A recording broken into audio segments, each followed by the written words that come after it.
hire somebody to do the stuff you hate doing and you're not good at. Because at some point you need to take a vacation. Hey, it's Brett Chittum with Lawrence Systems, and I'm with, Jason Slago from CNWR. and this is Business Technicalities. And, it's the end of the year, and I hope everyone had a great holiday and you had time with your family and time to rest and unwind. But what about next year? And what are you doing to plan for next year? I know this year we had a pretty nice year. We increased revenue, we increased market share, we increased a whole slew of things that we offer within our MSP stack. But what are we going to do next year? And have we planned for it? And what do you think, Jason? Yeah, it's one of those things that it took me a long time in my career to get here, right? But like at this point, I'm trying to not succeed accidentally anymore, right? Like we spent a lot of years accidentally growing, and so this year we're trying to make some plans and try to put some things together to make sure when we grow, we understand why. Well, you have leadership meetings with your group on a monthly. It's a monthly basis, correct? And how do those flow with planning? So we are a traction shop, right? So we use Hmm. EOS. So we have the weekly leadership team meeting that has a pretty set agenda. And we have also quarterly, like we spend one day a quarter offsite. We try to. This time we did it at the new space that we're going to move into probably in the next month. Nice. Once a year, we spend 2 days offsite, and those are all about planning for the next year, the next quarter. At this point, we have 3 month, 1 year, 3 year, and 10 year Mhm. targets that we're aiming at. The 10 year target isn't actually 10 years; it's 2029. But Mhm. we are planning. Well, what's funny is I think we've mentioned it before. People don't plan to fail; they fail to plan. Um, One of the things I truly believe in a business plan, because when somebody starts a business, everyone tells you, you got to have a business plan. Got Mhm. to have a business plan. But what happens is they write this awesome business plan, and then it goes into a file somewhere, and it sits there until one day people are wondering, why aren't we growing? Why aren't we doing? Well, let's go back to the business plan. People need to understand they should revisit that plan every single year. A business plan is a living, breathing document. Should never be ignored. It's got your marketing. It's got you like you said, you've got your 2 year, your 5 year, your 10 year growth plan. You're in year what? So if you're 2029, gosh, you're in year four or Four. five. Yeah. I can't do the math. Math is not good for me. But I mean, you're getting to that point where you're coming up to where you're going to be reevaluating, is 2029 going to happen? Yeah. And I know that Tom and I have sat and talked a lot about what we want to do in growing the MSP space. Travis and I have been working pretty diligently for the last 3 months, and it's December. The 3 months was in, we started in October, trying to plan what our new MSP offering was going to be so that we could launch that January 1st, or and begin to implement that within what we're doing. And it's if you haven't started planning and you didn't start in October, now's the best time to start the plan, right? Yeah.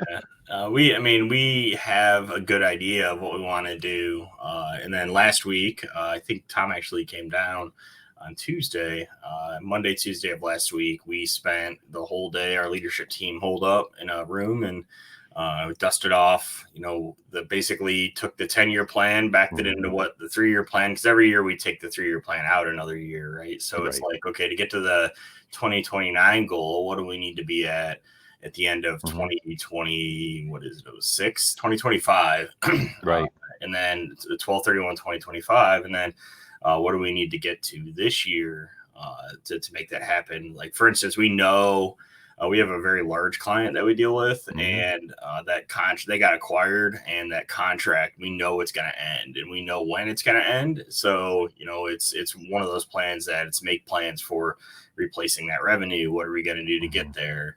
And then we kind of just work backwards. I like to start big picture, right? Like, what do we want Right. to do? What do we want to do in 3 years, right? Like, and Hmm. then work backwards from that to figure out what I need to do in the next 90 days to get there, right? Like, just break it down into smaller chunks. If I do this, then Mhm. this will happen, then this growth will happen, and then we'll hit this target. There's two books I read: the 12-week year, and then the one-page business plan. Yep. Two books that I looked at, and it really is about goal setting, right? And how you set those goals and the timelines you do to go from point A to point B and C, D, and E, and continue on. So, are there tools you use to do goal planning? Yeah, I mean, again, we're a traction shop. We actually, Right. I think it's called Bloom Growth now. It used to be called Traction Tools. So we do our planning and stuff in that. So we keep our scorecard and Hmm. we keep our they call it a business plan now. It's Bloom Growth. It's a Hmm. BTO. We keep it in there, and then it's just an exercise. But you don't need to do that if you find yourself struggling and you need help. I do recommend that you go pick up a copy of Traction and Hmm. you read it. It is a good book. We could do episodes. We could do little mini book reviews on this thing, All right? right. Traction's an amazing book. The E Myth Revisited is a Yep. great book, right? Like all those books are super good books that they're the same sort of concept, right? They'll help you grow your business. They take slightly different like strategies to get there, and that's Hmm. not necessarily bad, right? There's not necessarily a wrong way. There's multiple right ways to get to the destination. Right. Uh, if you're starting out and you're new, right? So say you're on the smaller side, what's growth? What growth do you want to look at, right? Say Mm. you're super new and you're only doing like 150, $200,000 a year in revenue. What's it look like to get to 300, right? Like, do you need to hire a body? Do you need Hmm. to what needs to happen with your rates, especially with a lot of the smaller shops that are doing more break fixy stuff? What you'll find is that you run out of hours in the year, right? So, like my Yeah. traditional consulting clients, and I mean, you guys experience this too, because I know you guys bill a lot of time and a lot of like Right. individual people come online and book tickets and time with you. There is a limit to the revenue growth before you need to add new bodies because you can't make Yes, more there is. time. Right. So once you get people above about 80% utilized, they start to get really burnt out. So, you take 80% of 2080, right, or 2080, or call it 2000 because everyone takes time off, right? So take 80% of that. So you have Hmm. 1600 ish hours a year that somebody can bill. Multiply that Yeah. by your bill rate, and that is pretty much the maximum potential if you're billing hourly.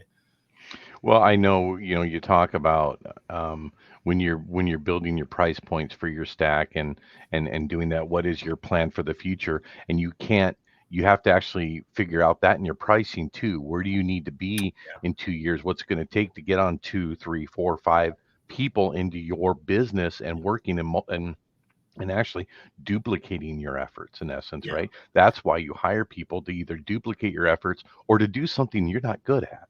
Yeah.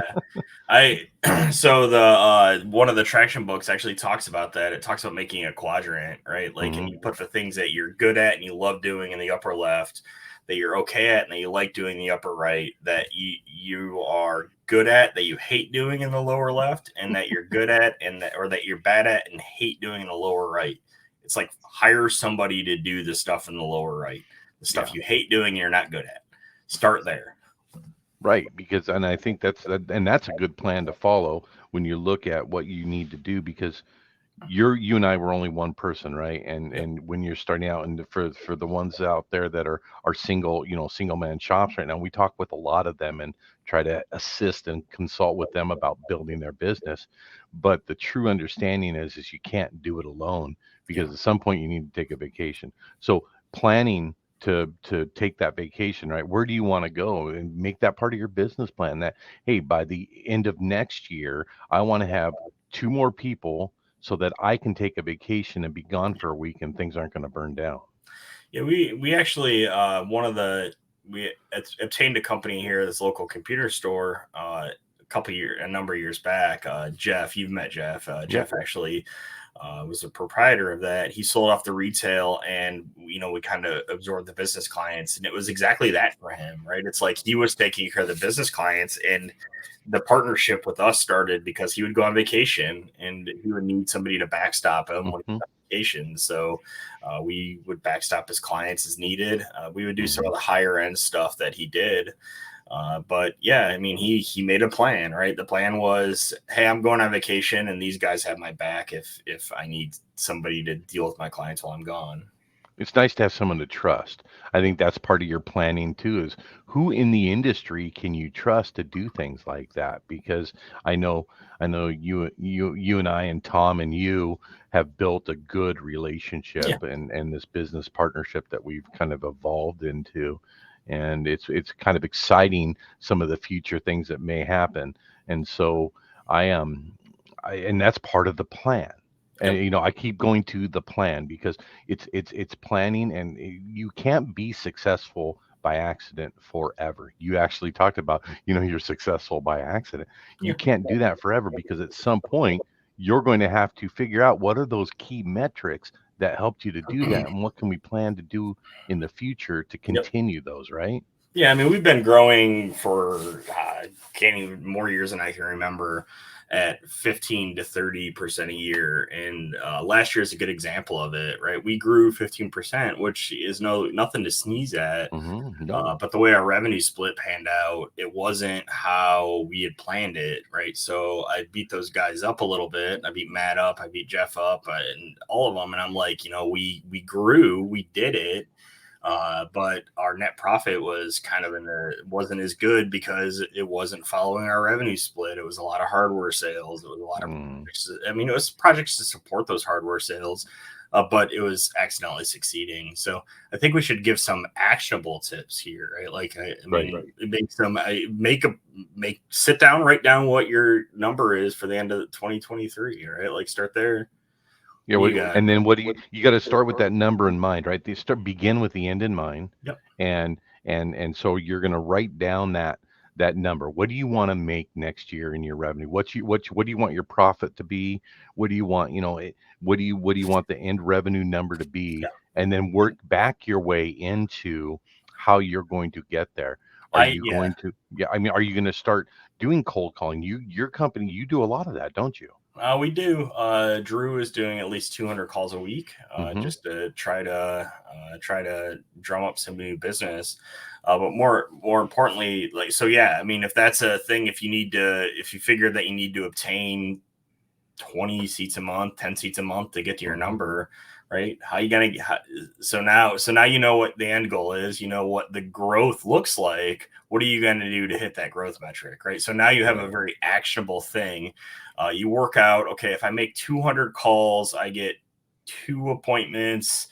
One in every 4 appointment goes to some sort of close, right? So you Mm-hmm. start to get the hard data. Even if you don't have any data right now, start doing it anyways. Record all of the data you can get, and then you Yeah. can go back through that data and say, okay, if I want to close 20 seats a month, I need to make 200 calls a week, because Right.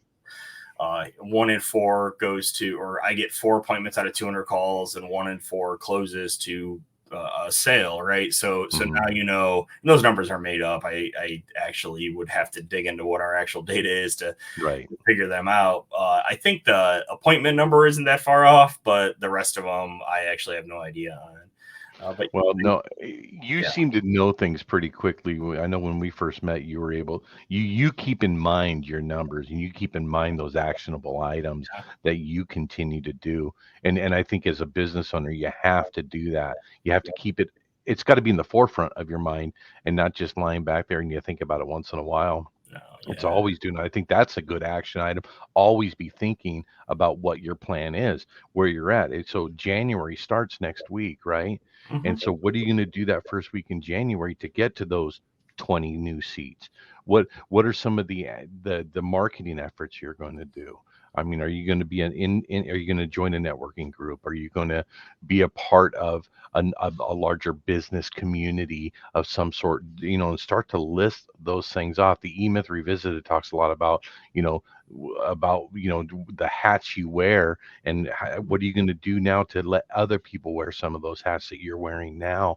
So the different, there's a lot of things that need to happen, aren't there? Yeah, there's a ton. And what are you going to learn to get there, right? Like that's another often overlooked thing, right? It's like MSPs or especially starting ones, they tend to fall in one or two buckets, right? You Hmm. get a technical person that is trying to make success at running a business and the sales piece of it, or you get a business, well, three buckets, I guess, or you get a business person that's trying to figure out the tech. I think that's a little less common. Uh, Hmm. the level of tech we can argue for a lot of people, but I think most of them lean more tech. Or you get a salesperson that recognizes that this is just a good market to be in. Right. Figure out where you're weak and figure out what you're going to do to make yourself incrementally better, right? Like another book, Atomic Habits, right? Like get Yeah. 1% better every month, and that effect compounds a ton. Absolutely, absolutely. Well, I think we've given some good, tidbits of information for people to kind of think about. Yeah. It's planning for success in the new year. That's important.